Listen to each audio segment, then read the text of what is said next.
Welcome back to Financial Independence 101. This is Mike. Today I want to talk to you about one of these proposals, this tax proposal that Trump is considering eliminating or just reducing income tax through tariffs. So tariffs on goods coming from outside the U.S. Now, there's positives to it, there's negatives to it. Nothing is actually carved in stone. But we're going to talk about this sort of a thought experiment because this is something that has been pushed around in the past, but called different things.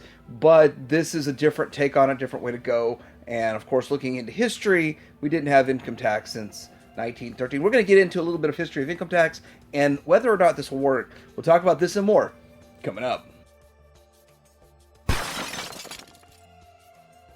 So a little bit of a history on income tax. The Civil War led to the creation of the first income tax in the U.S. and the federal income tax. As we know, it now was officially enacted in 1913, and many of the taxes we pay were created in the 1920s, including estate tax, gift tax, and social security tax, which they sort of felt like they did what they had to do with social security and those kinds of things. And the reality is a lot of this taxes that we are charged and what's coming out of our paycheck, it's unnecessary. And the money is being redirected and used for other things. But we got a big, giant financial problem with the government. But you're going to see the biggest problem come to light in this. So, looking at this brief history in taxes, and then they show key takeaways down below. The Constitution gave Congress the power to impose taxes and other levies on the general public. See, one of the reasons that we're even on this continent is taxation. They want to escape taxation and have freedom. See, with taxation, you have less freedom. I know we have to fund the government, but is this the right way to do it? And just because we've done it all our lives, for me personally, income tax has been around since 1913, and I wasn't around in 1913 or prior to that. So, yeah, it's been here my whole life. But income tax rates used to apply to everyone based on income, regardless of status, single, married, and head of household. Now, looking at this, it says that the country was income tax free in its infancy. So the U.S., we didn't have income tax in its infancy. The British government, however, imposed a variety of taxes on colonists, and those include head tax, real estate tax, and the infamous tea tax, which led to the Boston Tea Party. Taxes has always been an issue forever. Big part of why we're here, though.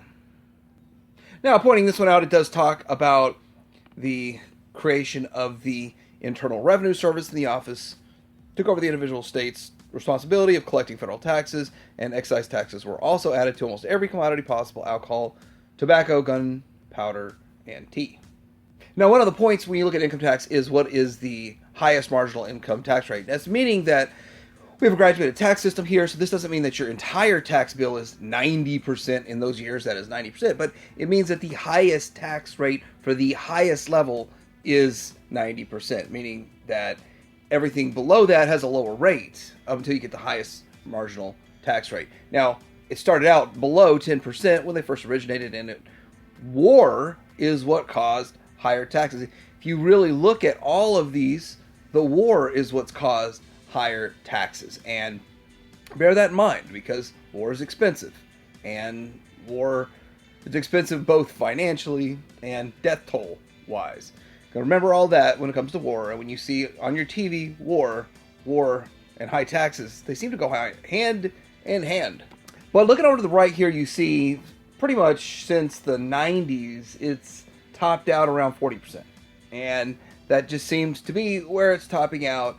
Now, it depends on who you are. Some people want to take that back up to the 90%, and others want to lower it. That's just the way it is. Now, Trump's plan is to move all of the taxation to tariffs, or part of the taxation to tariffs. Now, what that effectively is, it's a consumption tax, but it's not like past consumption taxes. In the past, a consumption tax would have been on 100% of everything you consume. That would be energy, food, products, everything.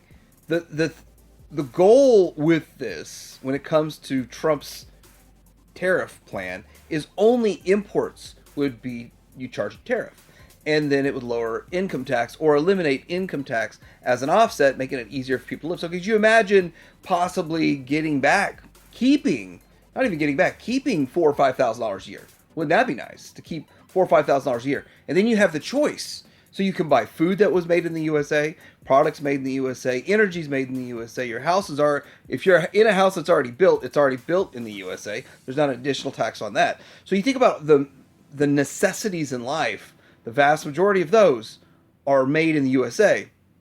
And then there are some that are outside the USA, and you think, well, you go to Walmart and hard goods, like if you're getting pretty much anything that's not food, it's made out of the country. The vast majority, probably 90% of stuff at your Walmart is made in another country aside from the food. And some of the food is even made in other countries. Even toilet paper made in other countries. So it's an offset, but you can pick and choose and try to find locally or U.S. produced products. It's a two-part goal: make America stronger and make the dollar stronger.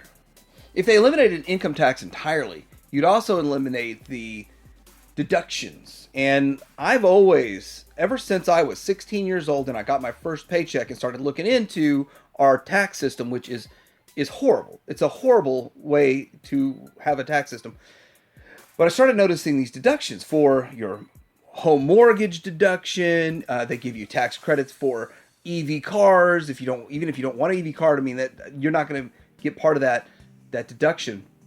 But where is the role of the government to tell you how you should spend your money and to encourage you to spend your money? You get all of this if you spend your money in a certain way. I feel like that should not be part of the federal government whatsoever. So if you eliminate this, there's thousands of deductions that would go away because you would no longer have that. You wouldn't have tax credits because there'd be no tax returns if you eliminated income tax. That's one more positive to the plan. How much money is actually being put towards this in the trillion a year, $500 billion a year? So you start thinking about all of this stuff here, and it starts to add up. Getting back to this, United States imports about 18 to 20% of all goods from China.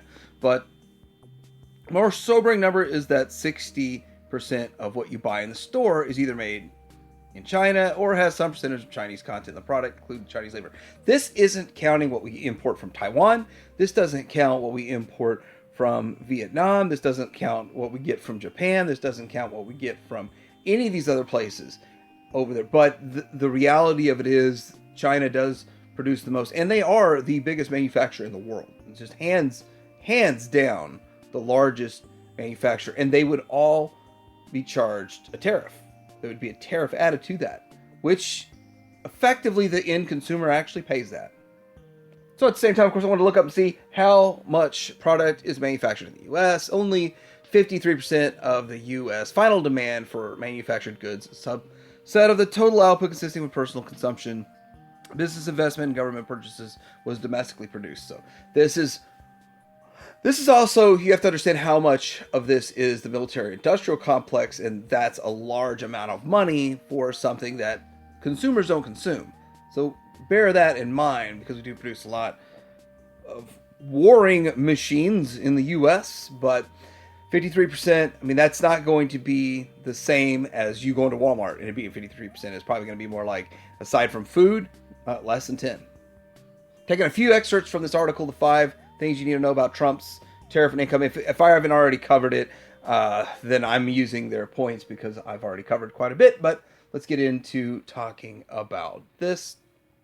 Replacing the income tax with tariffs doesn't add up. Now, this article tries to point out that there would be a huge shortfall in revenue. And I want to point this out too. We don't have a revenue problem in the U.S. We have a spending problem. And the reality is that I personally go through each one of these bills, and I don't agree with 70% of the spending in these bills. And in fact, I would say I disagree with 100% of the spending, but I'll stick with 70% of the spending in these bills.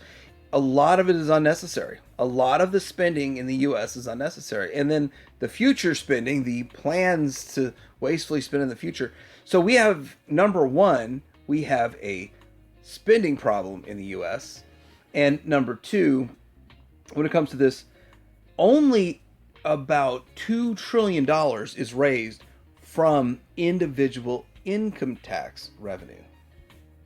So getting back to the point that I was just saying, tariffs were a main source of revenue for a drastically smaller government. We need a drastically smaller government. We are way too big and bloated as a government. There's absolutely no reason for the government to be 4 times oversized. That's the problem, is oversized government, too much red tape, and too much fat.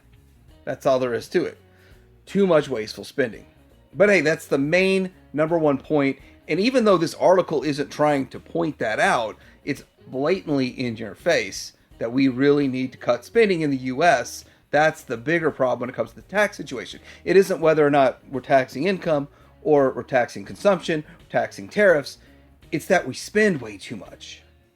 But a small excerpt from this is in 2023, the federal government spent 22.7% of the GDP, about 10 times as much government spending as a share of the economy when the tariffs were a primary source of revenue.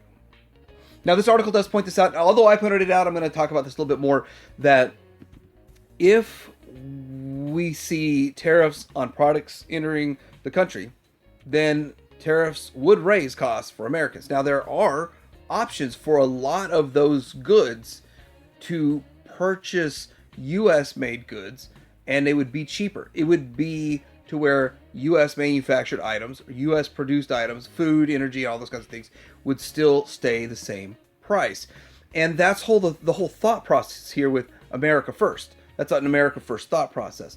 And the problem with that is that, yes, some items you cannot get, some items aren't produced in the U.S., and you will have to pay more for those items. The vast majority of those are non-necessities, but some are necessities, though. So that is that is an issue. When you look at a problem, or you look at an idea, or you look at something like this, you have to look at all angles. And the reality is, yes, the average person, and they say disproportionately lower income, would pay more for some of these items. That is true. So we'd have to figure that aspect of it out. This is all early thoughts. But anyway, I'm curious what you guys think about this, and do you think it's a good idea to impose tariffs and lower income tax? Or are you in the camp of people that don't pay any income tax, so you don't have to worry about that? Let me know in the comments below. Like and subscribe, and Financial Independence out.